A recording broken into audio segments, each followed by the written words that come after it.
Hi, welcome to this video of AutomationEdge. In this video, we will be creating a virtual machine using the AutomationEdge chatbot. So in this case, we are using Microsoft Teams as the chat channel, which is powered by the AutomationEdge IT assistant. So before we go ahead and create a virtual machine, let us first take a look at the current state of Amazon Web Services instance where we'll be creating that virtual machine. Here you can see that I do not have any active machines. A machine can be seen in terminated state, and otherwise I do not have any active machines. So let us go back to the Microsoft Teams application and create a VM. Now the idea behind a chatbot is that you should be able to talk with it like you would converse with an IT personnel or a IT tech engineer.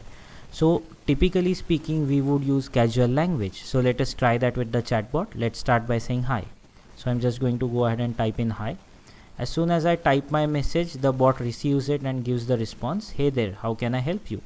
Now this response will vary depending on the use case as is designed. Now, as I said, I expect this chatbot to understand my request. That is going to be in a casual IT language, right? So I'll just go ahead and say spin a VM. You can see I'm not using any formal communication here. It says got it, which means it has understood the request. Do I want to go ahead? So I'm going to go ahead and confirm that. So I'm clicking on yes. Now in this case, we have integrated it with the ServiceNow instance. So it has directly taken me to my ServiceNow instance. Not just that, it has gone ahead and opened that catalog item and pre-filled some of the details.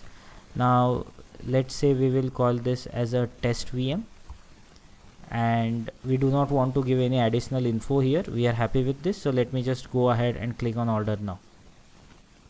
Now this is the request for the user from whom I had given the request, so I'll just go ahead and click on submit or checkout. In this case, you can see it is submitting the request.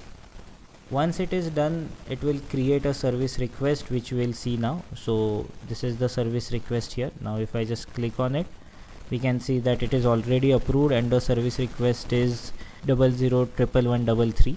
So I'm just going to go to the tab and check for my requests. So you can see the request here.